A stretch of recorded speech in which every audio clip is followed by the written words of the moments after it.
Welcome to Cutting Edge Web Content Development, the podcast where we delve into the world of CMS systems and their crucial role in website and web content development. In each episode, we'll explore the reasons why founders, CEOs, CTOs, and CMOs of web content development companies need CMS systems to thrive in the digital landscape. Get ready to uncover the secrets behind successful website management, content creation, and seamless user experiences. Here's your host, Jonathan Ames.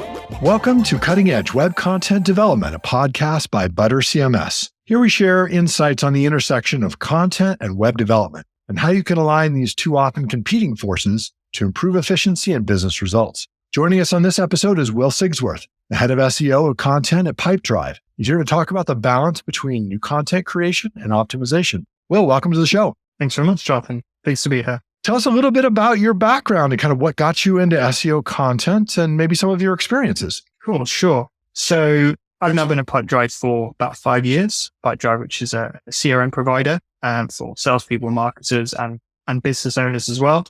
And as you mentioned, I'm head of SEO content. So I look after a lot of the organic content on the site, ensuring that our pages appear in searches, they engage people there and convert them through to landing on the page. And while on page, they engage them and also encourage them to convert to either a sign up or preferably a customer. That's been 5 years. I've also done a bit of email at Pipedrive, supported with a bit of PR brand work as well. Before then, I was at Aegis. Anyone knows that's sort of one of the larger agencies that operate in a lot of different fields. I was working for a company called John Brown Media whilst there that actually got acquired by Aegis while I was there. And I was majoritively working on print and digital. So magazines for brands like View Cinemas, which is a cinema chain in the UK, Pets at Home, NatWest, one of the big banking chains over here, as well as digital content. So websites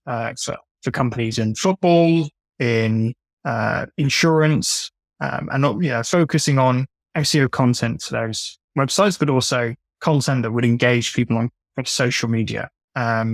Also managed the company's social media account and did a bit of email there. Basically tried to get involved in as much as possible so that I could get experiences that I could learn from and, take those learnings into other roles as well. Mm-hmm.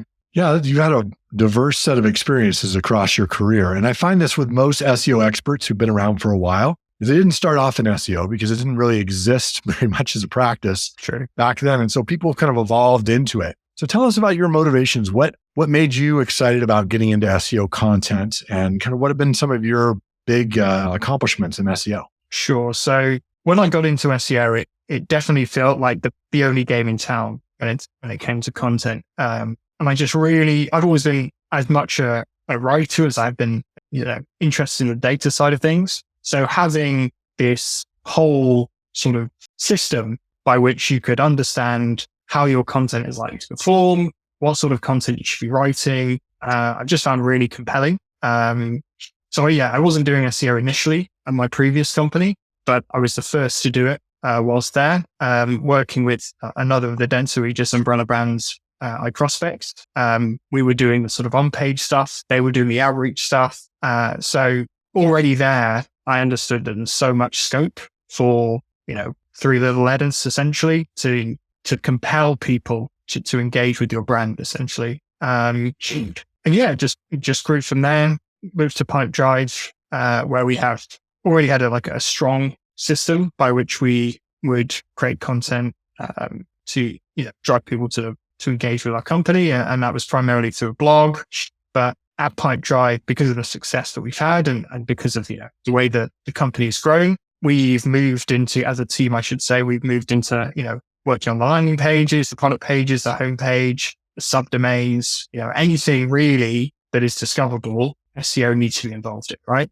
So that's been a large part of our work. And yeah, over the last couple of years, following the pandemic, which, affected everyone, we've seen strong growth of sort of 10 to 20% year on year, in our key metrics, on an already pretty solid baseline.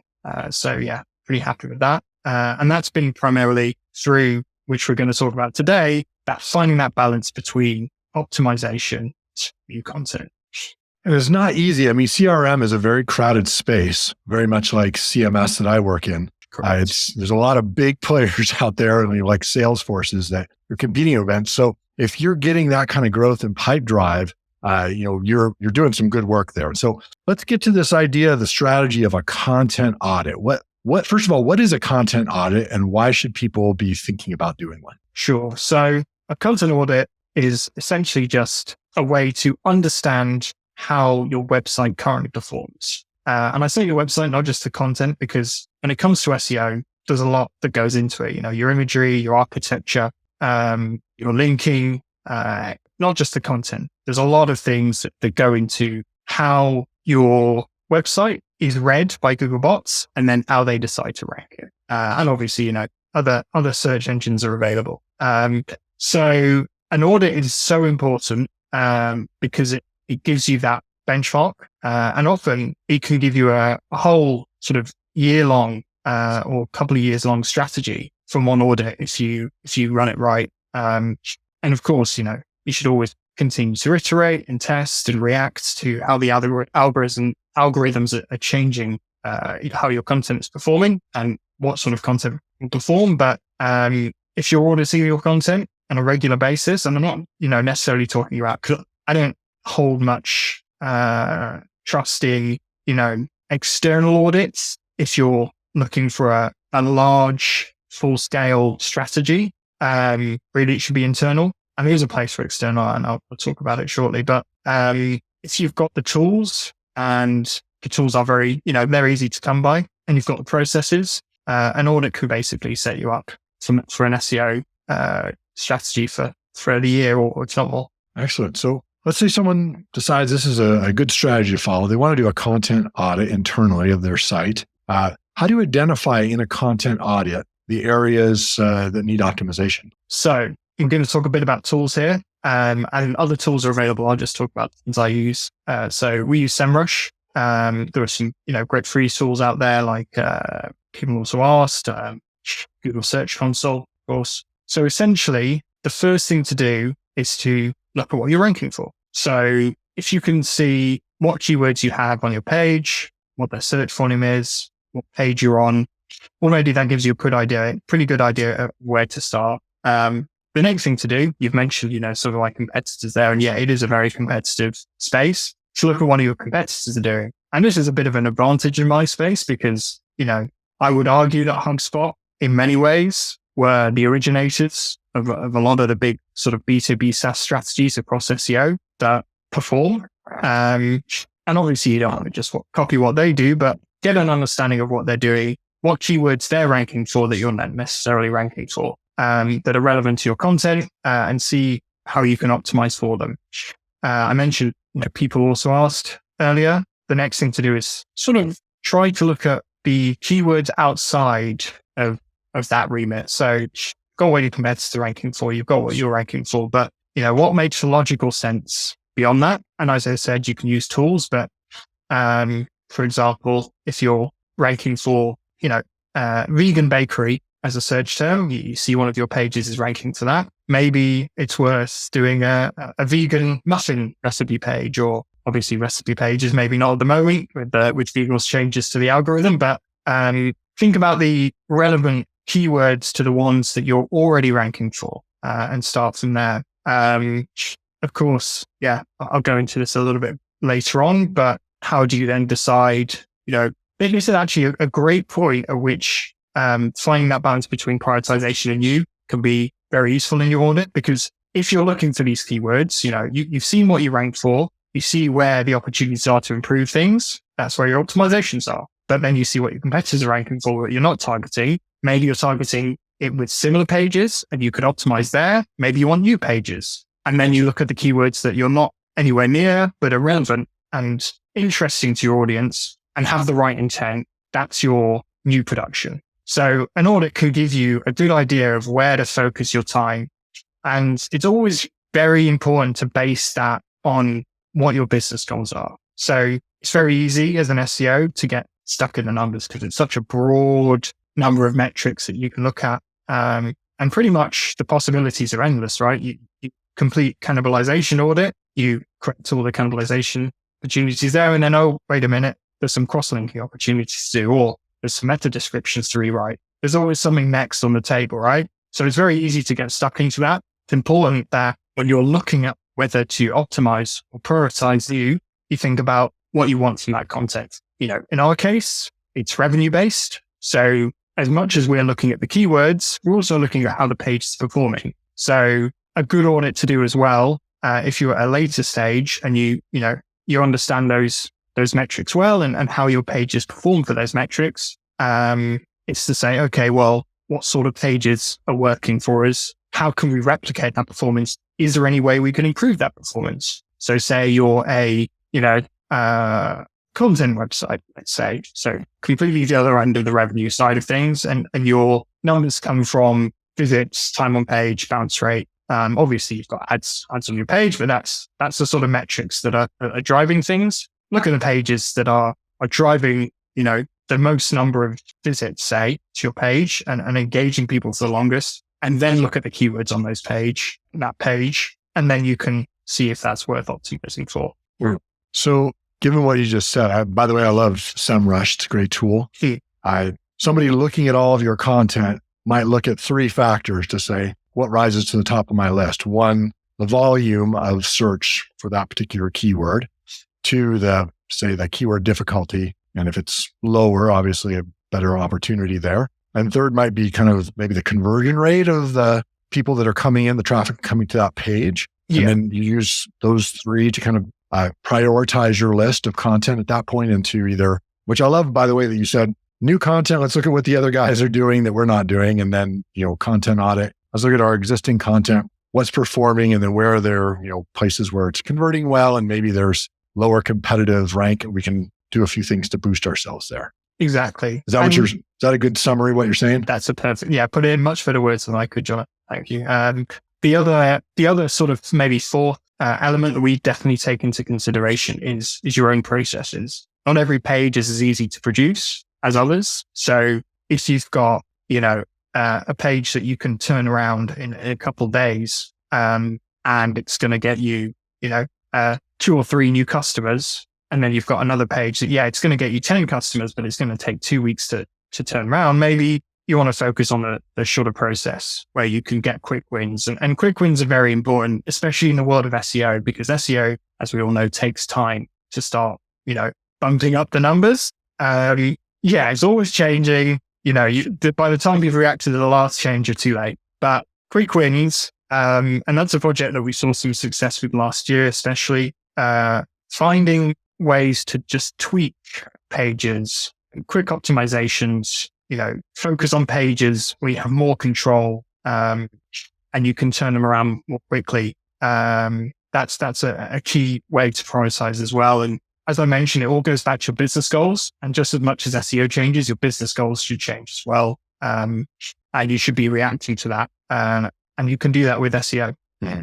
So a common question I hear on the front of, new content versus, refreshes and optimizations. Is there a standard number that you should be shooting for? Like, do I do 75% new and 25% optimization, or 50-50? Do you think there's a standard number? Or does it all depend on your situation? All depends on your situation. A company that's, just kicked off, they've got a website live, but it's only got sort of 4 or 5 pages, a main landing page, conversion page, pricing page, and an about page. They're obviously they're at the bottom end of the scale, but companies where they're very new, new production is what makes sense. I might go against sort of the standard thinking a little bit here and say that it's still never too early to optimize. Even if you've got a few pages on your website, most people would say, and it's good advice, is to produce content and see what happens. But I would argue the first thing you should do is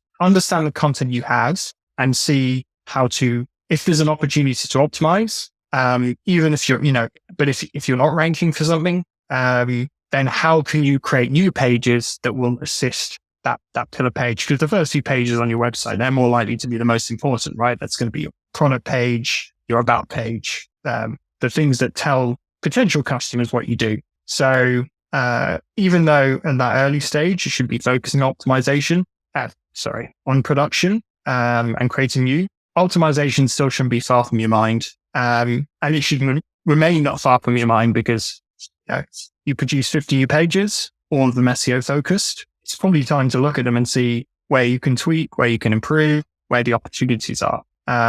So no, I think that's a question, and I'm sure you know the answer as well, is depends very much on the situation you're in. Let's say you get in this process of the content audit. You've got your list. You start pumping out content or revisions. How do you make sure that this all aligns with your overall strategy and goals? So it doesn't kind of become a mishmash. So it all basically comes back to the customer that you're trying to appeal to and the product or solution that you're trying to serve them and the interplay between the two. So, everything starts with the customer. You've got an ideal prospect. You've got an idea of what interests your customer in relation to the product. And as long as what you're producing is, supporting the customer, is solving their problem, is answering like, how do I complete the job to be done? You should be on the right track.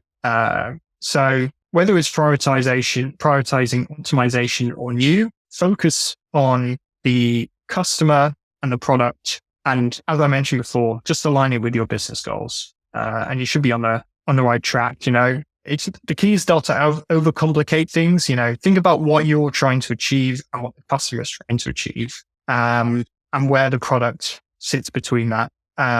It can be difficult to prioritize, as you said, and there's a lot of opportunities available, but focus on the business's mission, and you should be in good stead. Unless, of course, and this is an important thing as well, never just produce content to rank. Make sure it's always relevant. Going back to the product, going back to the customer, make sure it's always relevant to what you serve, what you solve. I think, I was at Brighton SEO last year, which is one of the UK sort of premium SEO events. And John Mueller there said that they're going to be, you're going to be on Google's hit list. I think I'm not sure if you use that phrasing exactly. If you're, he might have added an S to the start of it. I'm not sure. If you're, looking just to rank to purely sell ad space, if you're essentially just creating a page focused on SEO or a whole website focused on SEO that has no relevancy in the, what you're trying to sell or serve. Unless, of course, you're producing that interesting content in order to educate people. But again, you're trying to sell and serve something, right? It shouldn't all be about ad space. No, you bring up a good point. You mentioned jobs to be done, which I love that methodology of thinking, what is someone trying to accomplish as a potential client or customer? This comes to a good question, which is you're writing content and sometimes the job to be done is not being searched for. So in other words, they know they want to do something, but maybe it's a feature or there's some kind of process or use case the customer isn't thinking of to accomplish that job. So doesn't have search volume to it. And so the question is, do you write that stuff and try to, tie it to something that does have search volume? Or do you say, hey, because this is important for the customer's conversion journey, we're going to create content around it, even though it doesn't have search volume? Mm-hmm. Yeah, an interesting question. In my experience, I haven't had that problem too often, thankfully, because obviously everyone kind of knows what a CRM is in the space, or at least they know what to search for around the product. We have had situations like that. And in general, what we've done is we have produced pages that target a searchable term, but we optimize for that term that we think is actually the thing people should be searching for, right? So let me think of a good example. Can't think of on any off the top of my head, but to break it down, say you've got a product that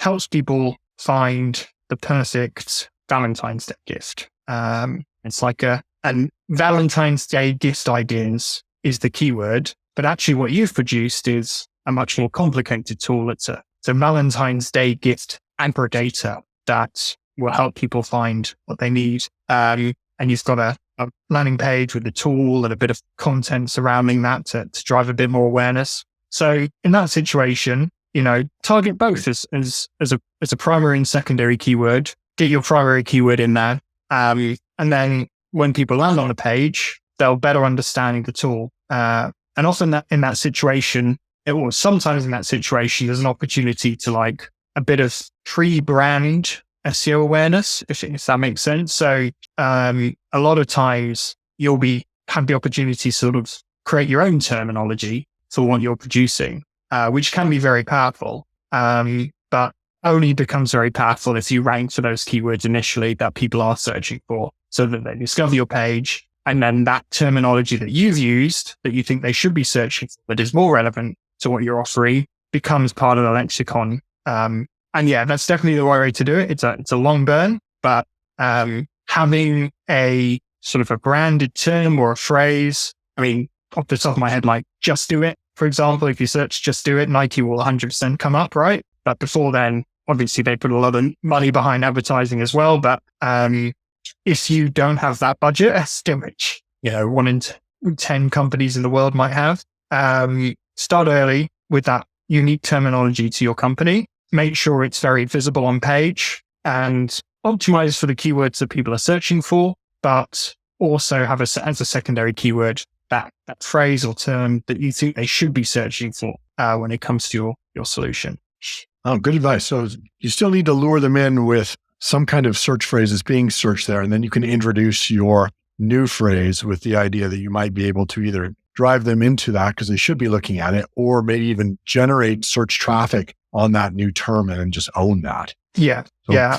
Great advice. And I mean, personally, we haven't, sorry to interrupt. I was just saying, firstly, we haven't had that experience, but I've seen companies where it's been successful, even at a smaller scale, when they've managed to get a term or a phrase into that zeitgeist, as it were. Sure. I mean, I guess branded keywords you could think of is that, basically you're bringing people to a keyword that they're searching for, and then you're introducing your brand name, which is unique. And then over time, you build up search traffic on those branded keywords. So exactly that, might be a good explanation of what you're talking about. All right, well, let's talk about this idea of new content versus recycled again, and just go from the perspective of the search engines. So how do they respond differently to new content versus recycled content? How do you manage that? Yeah. So to be honest, at the most simple level, optimized content's already there, probably already ranks. You've got a basis, right? You've got a foundation on which to build on. But in my experience, both new and optimized content can perform equally as well, and in a shorter time. So as long as you just take the right actions when you're either producing it or optimizing it, then you have as good a chance with either. Obviously, there's sort of signals related to the age of a page or how fresh a page's content is that Google takes into consideration. But regardless of whether you're producing new or optimizing, then the things to look out for is keep your content fresh. So if you are producing a new page, optimize it later. If it's not performing, especially, make sure you're indexing all your pages. It's a simple one, but 50% of pages aren't indexed, aren't discoverable. So, not everyone's doing it. I think that was one statistic I see. It goes up and down.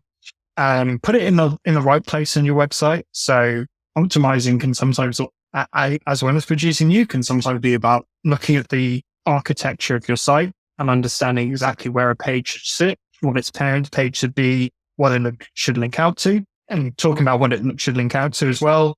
Make sure if you add a page or you optimize a page for a new keyword, that you look through your website for mentions of said keyword and you link back. As long as you're doing that, then whether it's new or optimized, you should have a similar success rate. Excellent. So now talking cadence of doing that kind of optimization, is there a set amount of time that you should go back and review your content? Or does it all depend on whether your content starts maybe losing clicks over time and ranking, and then you should go back and optimize it and just look at that point? Or is it just every X number of months you should go back and do a refresh?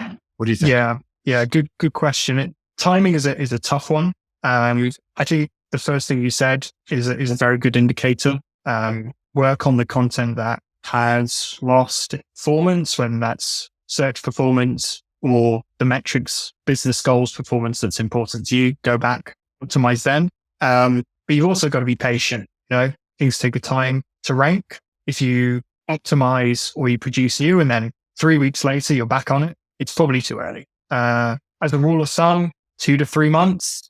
If things aren't moving after that period of time, or they're moving too slowly, or they're moving in the wrong direction, then look at your prioritization, and maybe it's time to optimize again. You talked a little bit about SEMrush as one of the tools that you use in doing a content audit. Are there any other tools you found invaluable in helping you find this balance between content creation and optimization? Yeah. There's a few good ones. So SEMrush is within our team, the key one. We also use a tool called ButterCMS to assist with, especially our sort of tech side of things, where there's a lot of optimization opportunities as well. And then another tool we use is ClearScope, which is, you may be familiar with ClearScope, you may be familiar with a tool like Phrase or Market News. SEMrush actually has its own variant of this, but essentially it's like a content optimization tool where you find your keyword that you want to target. Maybe you've got an existing page, you put that into the tool, and it'll crawl the web for the top ranked pages or ranking URLs on the SERPs, establish what similarities are within those pages in terms of relevant terms, and recommend what to add into your page in order to get it up that ranking. And yeah, we've been using it for a while. We know other agencies and companies that use it, and it's never done us wrong. But there are other tools with similar functionality out there as well. So I'd say just find the one that works for you. As with SEMrush and Ahrefs, I prefer SEMrush. People in my team prefer Ahrefs. Depends on what you prefer. And then we use the odd web extension as well, like detailed SEO extension, SEO inspector off the top of my head, just to have a quick look at the page from a meta perspective and see what's good, what's not, and improve there. And then final one I mentioned is more of a resource than a tool, but Steamer.org. So a lot of the last couple of years we've spent in optimizing pages for schema, whether that's adding schema or adding the content that's relevant to the schema in order to appear in SERP features. Things like FAQs, how-tos, although, again, they were sunsetted recently. We still think FAQs have value because a lot of FAQs are just long-tail keywords people search for. Products, testimonials, reviews, etc. Have a look through schema, find the right schema for you, and then add it to your page. Excellent advice. Now, I have to ask this because last year we got hammered by it and everyone's probably still talking about it. AI, as far as using it in content audits, there's a number of tools out there, some that will, help you, create an outline, some that will outright write the article for you. What's been your experience with that? Do you have any suggestions or comments on AI in doing a content audit? So I think it's probably not going to surprise anyone when I say that AI is definitely a useful tool, but obviously it requires that human side to ensure what it's producing is accurate. Even at the smallest level with a quick prompt, or if you've created your own ChatGPT and GPT, you've got, a few lines of prompts in there and the instructions seem pretty simple. Once you put in the content, it can get it wrong. And it repeatedly gets it wrong. I'm sure everyone's had the same experience who's been experimenting. So the way that we use it is, yes, we use a tool in one of our languages to produce briefs and outlines, and also to suggest tweaks in order to add keyword terms and suggestions. And that's been pretty good. We're still experimenting with that, but it seems like a good opportunity. That's with a tool called Phrase. And then the other way we use it is in that micro copy side of things. So we have actually sped things up quite a lot by using AI just to rewrite meta descriptions or suggest FAQs, anything that's like quick and easy, instead of searching, why does real estate need a project management software? For example, if that's one of our FAQs, we can just put that into ChatGPT and it'll produce something that's relatively accurate and just needs a quick peruse before you can publish it. Obviously, Google, and I've had debates with a couple of my colleagues about how good it is and what triggers it uses to understand what is AI content and what's not. We personally haven't been penalized, but we're not producing that much AI content yet. Going to do some testing on that as well. But my instinct is, as long as it has that step by which a human writes it out and rewrites it, And generally, there's a lot of editing that can be done there to improve things to get it to your tone of voice. That's definitely something ChatGPT struggles with a lot and AI tools struggle with a lot. So it's basically a step in the process, but have it sped things up massively? Not particularly, I wouldn't say. Great advice. Appreciate your sharing your experience on that. Yeah. Maybe to finish us up here, do you have a particular project you've done in your own content audits where you could share, this is what we did, this was the result that we got out of it, this is how long it took us, just to kind of walk us through an overview of one of your content audits and kind of some of the things you identified and how they helped you? Yeah. So big one we did. So we acquired a marketing company a couple of years ago. And they already had a pre-existing blog with a couple of hundred pages on there. So there was a lot of opportunity there for, rather than creating a whole, because obviously we're a CRM. Initially, we were focusing more on that sales side of things. Then we've expanded since then. We didn't have really any marketing content to speak of. So rather than create new, we audited this other website's content to understand where the opportunity was. And we followed a similar process to which if you had this content pre-existing on your website already. But essentially we first of all looked at how it's performing, of course, and then we ranked it on that performance level from an SEO basis, how easy it would be to rewrite. And that was a lot based on the quality and how close it was to our tone of voice. And also just the relevancy, because not everything, even though it was email marketing, not everything would have been relevant to our customer base. So it took us a fair while just because it wasn't top priority. We were moving things over gradually. At the time, we still needed to be producing content for that sales base, but it took us, I think about 4 to 6 months to produce, to sort out the process and then optimize this. I think it was like 150 pages finally that we moved across. And then ensuring as well that the architecture was correct. So we created a new section of the blog, but also we had these hub product pages for email marketing that we linked up to from the blog.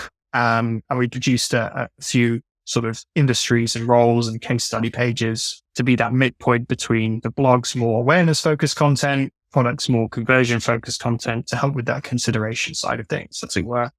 Having that interlinking structure, and just taking our time to optimize everything as well as it could, with tone of voice being considered.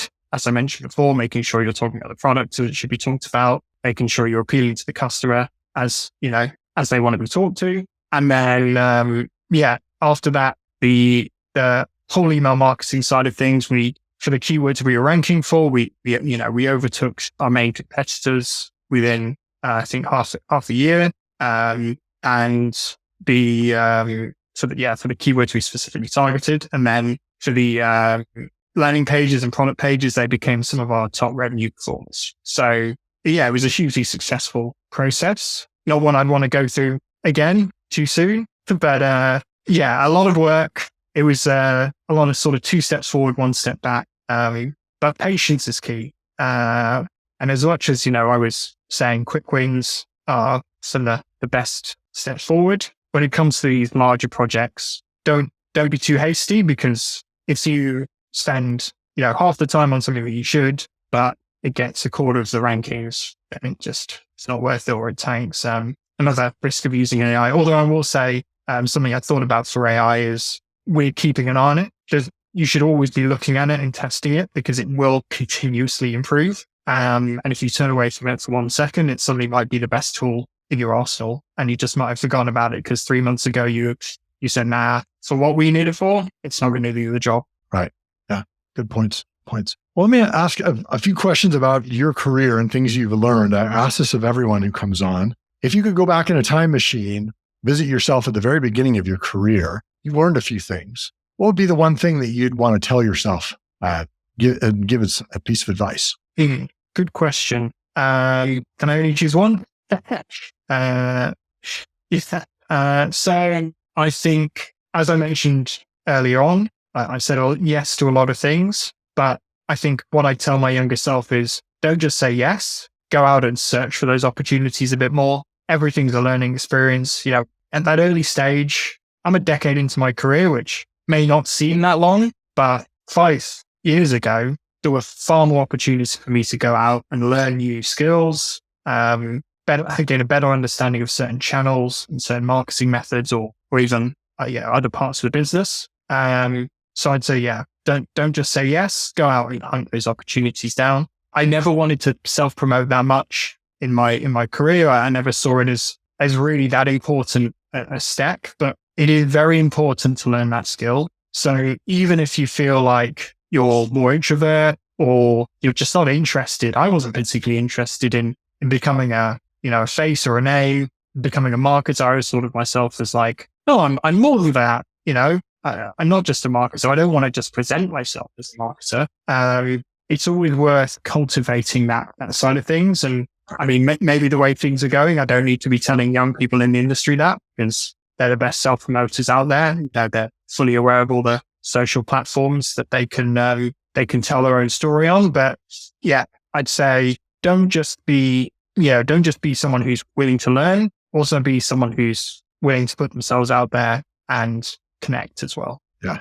We're talking to you developers. Get out there and self-promote a little bit. Okay. Yes. Yeah. I know I work with a lot of developers, and sometimes they can be a little introverted. They don't want to toot their own horn, but part of learning is teaching. As you teach something that you've learned, you become better in that. And so as you promote yourself, really promoting yourself is more about teaching some life experiences that you have. You've had a certain set of life experiences, Will, that have given you the insights that you've just shared in this podcast. And while yes, that's self-promotion, it's helping other people to kind of take a leapfrog over some of the mistakes that they would make if they hadn't heard those insights. So I think really, developers out there, you can do that too. Share the things you learn, even if you feel like everyone should know this. Share it out there. It'll help you get better. It'll help somebody else out there. And I wish I would have done more of that too when I was younger in my career. Just kind of had nose of the grindstone and didn't do much of that. That's exactly it. Yeah. That's exactly good it. advice. Very good advice.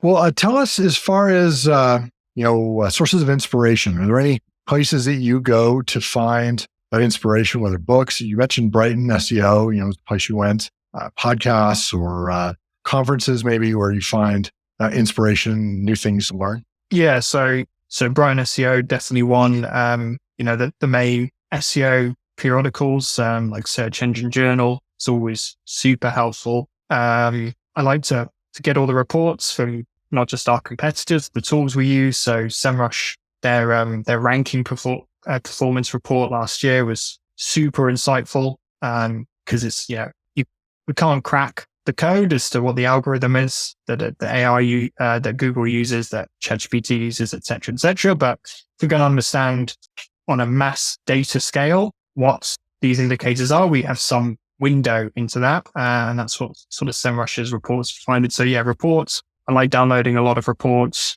and also it opens you up to sort of those nudge flow campaigns to watch a webinar or download a product page. And then, follow a couple of people on social platforms like Neil Patel. Obviously, he's kind of the main guy when it comes to these things. There's a guy who knows how to self-promote. Holy smokes. I remember before Neil Patel was known by anything, when he was just doing some blog content. And now it's like, you can't go to an SEO conference without Neil being there. Yeah. He's so good at self-promotion. He's getting other people to do it for him. To be honest, learning is definitely, it's something you need to find your own path to. But I found, reports and following just the main headlines to be the most insightful things for me. Excellent. Well, Will, tell us a little bit about Pipedrive. You work there, you've been there for 5 years. What's Pipedrive? Who's it for? Where can people find it? And if they want to connect with you, how could they connect with you? Great. So Pipedrive, pipedrive.com. That's where you can find us. We're a sales CRM, but also a CRM for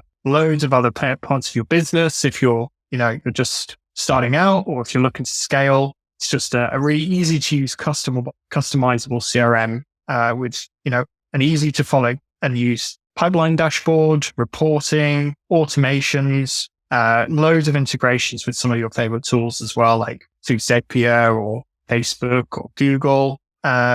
Essentially, we try and just help our customers make deals. That's what we're driving towards. We want to make it as easy as possible for them to find new leads, get them into the pipeline, engage them, monitor what's working through that pipeline, and then convert them at the end. And yeah, we're really excited when our customers convert big deals. I think there's still like an animation that a lot of our customers get. And I've had, because I manage the case studies as well on the website, quite a few of the customers have said, you know what I love about Pipedrive? The animations I get when I close a deal.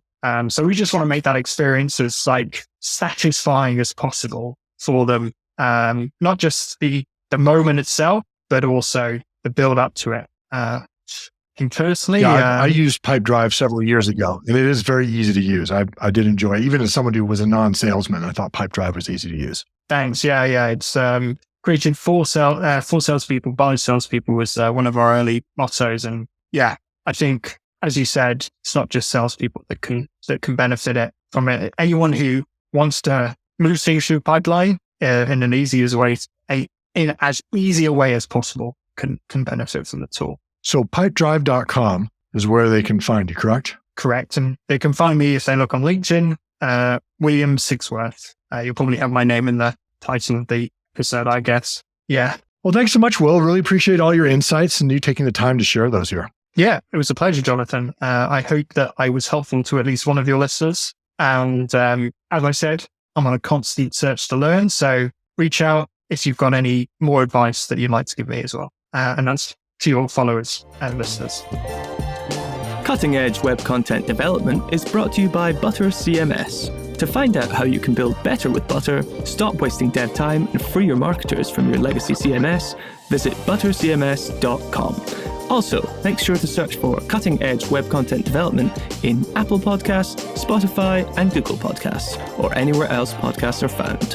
Make sure to click subscribe so you don't miss any future episodes. On behalf of the team here at ButterCMS, thank you for listening.